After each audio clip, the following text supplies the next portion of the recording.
everyone, my name is Ogo. And I am Nonso. Together from Love Home. Today is our first year wedding anniversary.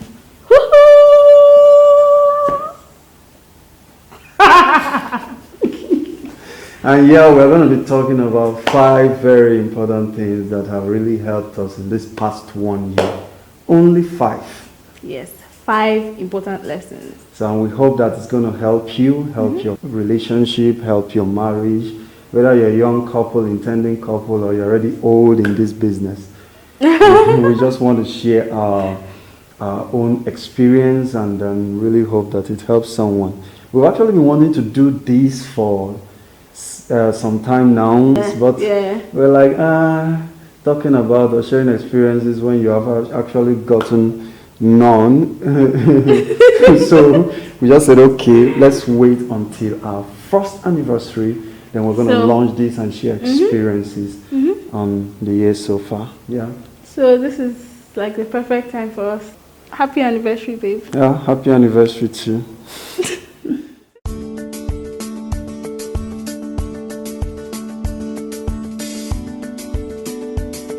So yeah, the first thing we're going to be talking about right now, the very first thing is acts of service. So many people don't like it, but hey, it is real.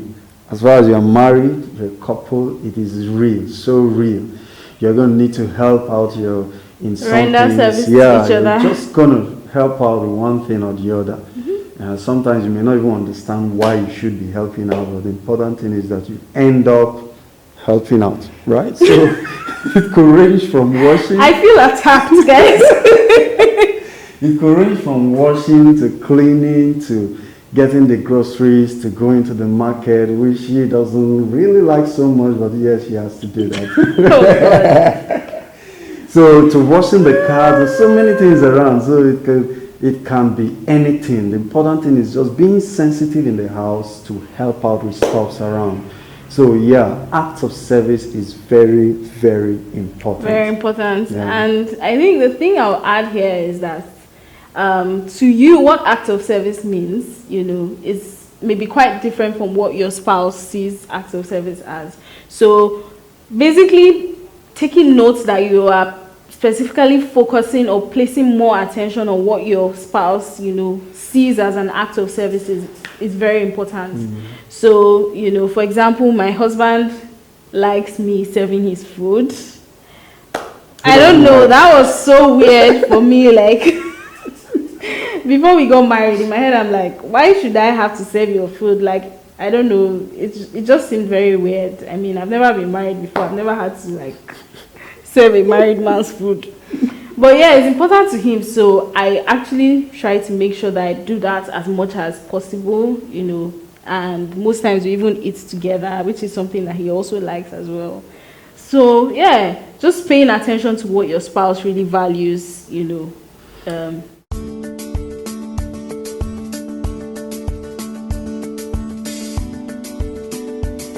So number 2 thing that has helped us is the understanding of love and submission. Yeah, love, submission. Love and submission are actually inseparable.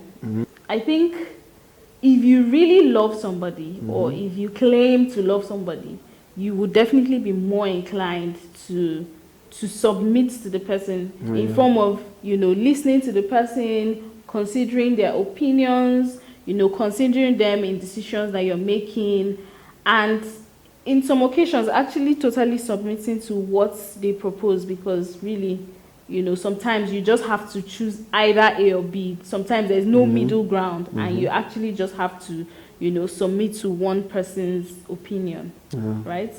Or one person's standpoint. So, yeah, love and submission is actually very, very, very important, and I think that's one thing that has helped us very well in marriage. In this past 1 year, love, submission, there are 2 things you cannot separate. If I claim I love you, I should be able to listen to you.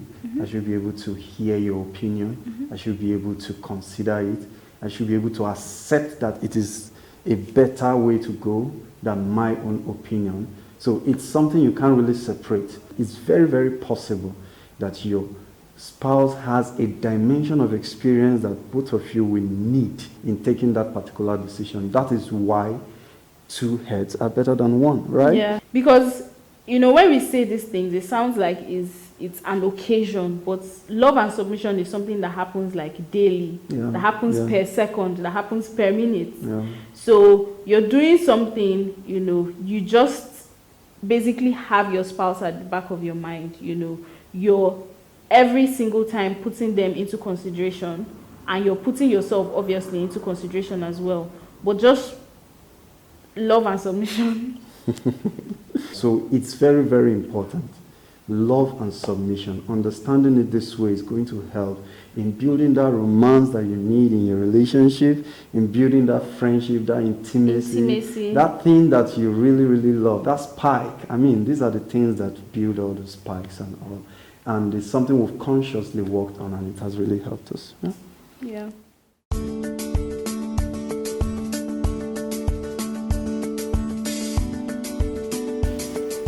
So the number 3 thing we would like to talk about is apology, forgiveness, and trust. Yes.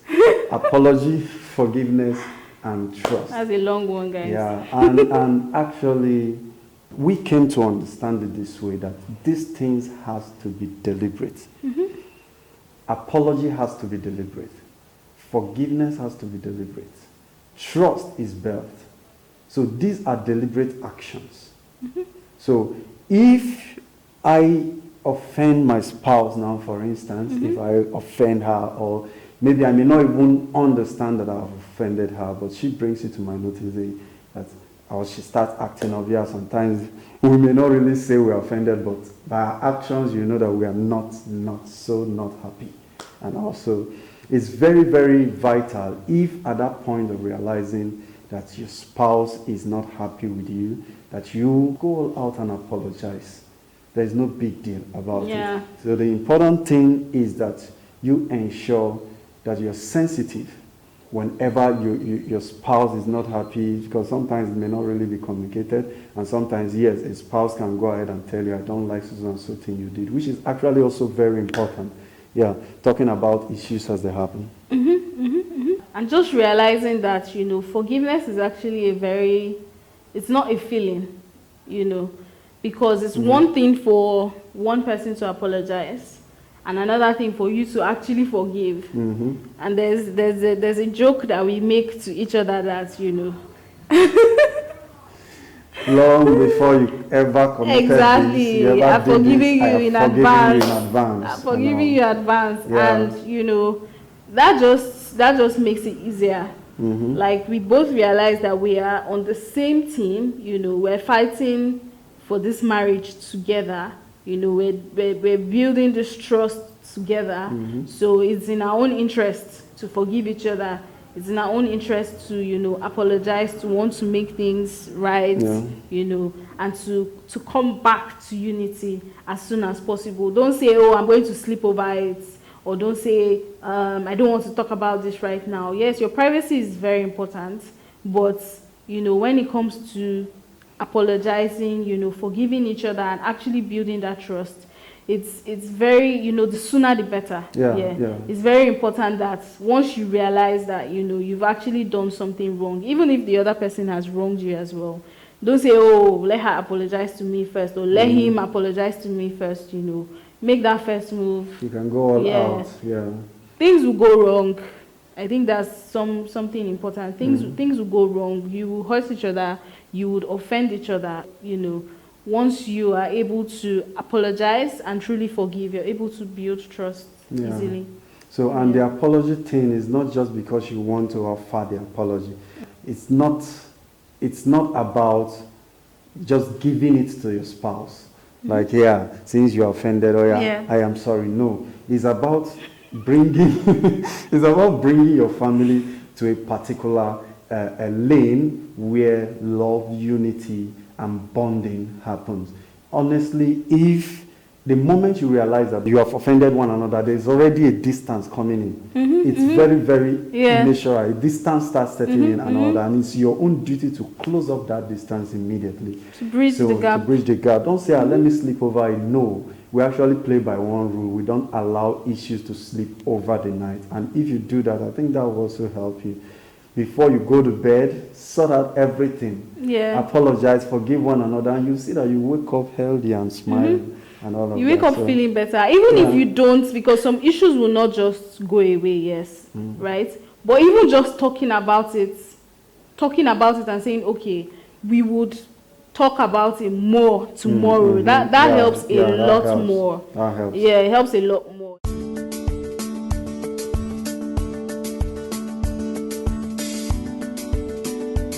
So the fourth thing that has helped us, being married for the last 1 year is financial management. Yeah. I think this is one area that, a lot of people unconsciously ignore. It's extremely important. I think one thing that helped us was we already started talking about our finances, our personal finance, and managing our money like long before we got married. Before marriage, yeah. While we were courting. So morphing into marriage, it was a bit easier to, adopt or continue some of the things we had already been doing. So I think basically, obviously, courtship is very different from marriage, yes. Marriage, you're now, together in the union, you're now responsible for each other. You're now, you have a home that you're building, you have plans that you're working on together, you have projects that you're working on together. Investments. So, exactly, investments, and literally money does almost everything, right? You can decide, to manage your money anyhow. Like, there's several ways you can do it. You can do it jointly, you can have responsibilities, earmarked to a particular person, you can decide how you want to manage your finances and your investments. But I think one principle that is very important is being very open and transparent.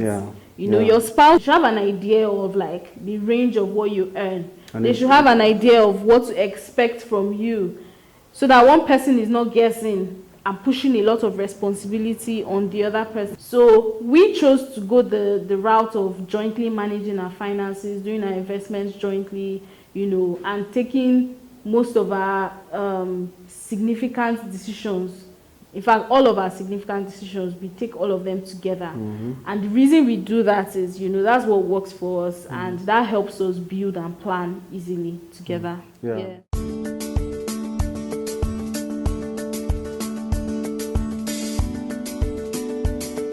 Okay, the number 5 thing we want to talk about, which is actually the most important. It's the last thing on our list, but it is the most important thing. And that is the God factor. Yeah, very important. We started this relationship on that factor. We are building on that factor, and we keep pushing on that factor. So it's only God who knows the end from the beginning. It's only God who knows what will happen in the future. And the truth is, you can't just run this race by yourself. So it's very, very important if you integrate the God factor into your home by creating our time to pray. We create our time to pray together, not just praying separately. The place of family altar is very, very important. We pray together, we study together, and we try as much as possible to even read books and review together despite our tight schedules and all. So it's very important. You do this, you worship together, do some spontaneous worshiping together, do some spontaneous praises together. You discuss about spiritual things, discuss about your closeness to God, you talk about a lot of things, fellowship and all of that. So I think it's very, very important. That investment you want to make, you want to do, it is God who knows how it will turn out. That house that you want to buy, it is God that knows how it will turn out.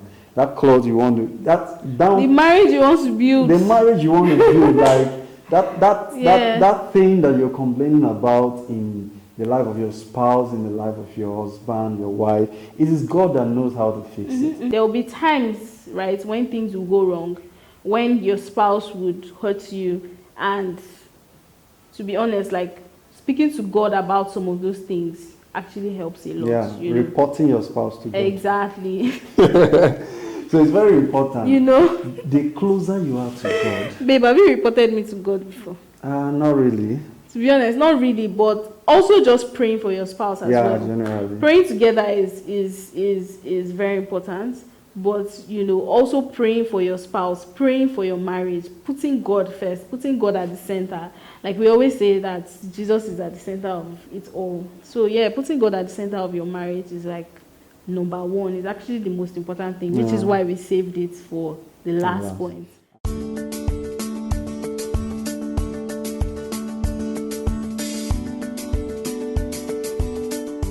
Yeah, that's basically the 5 things. They are not the only things, but yeah. I think those are the five top five things top that we things think that have helped us. That has really helped us in and this we knowledge. hope, we hope it has helped you too, or we hope that one of them at least. At least, yeah.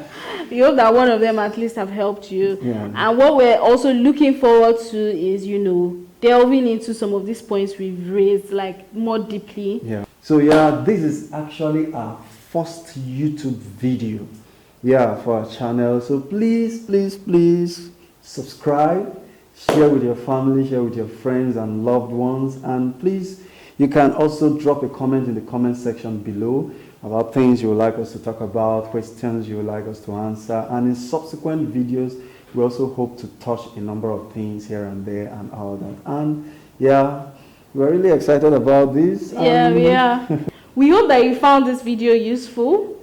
Please leave us comments, like this if you found it useful, and yeah. see you next time. Next time. Yeah. Bye.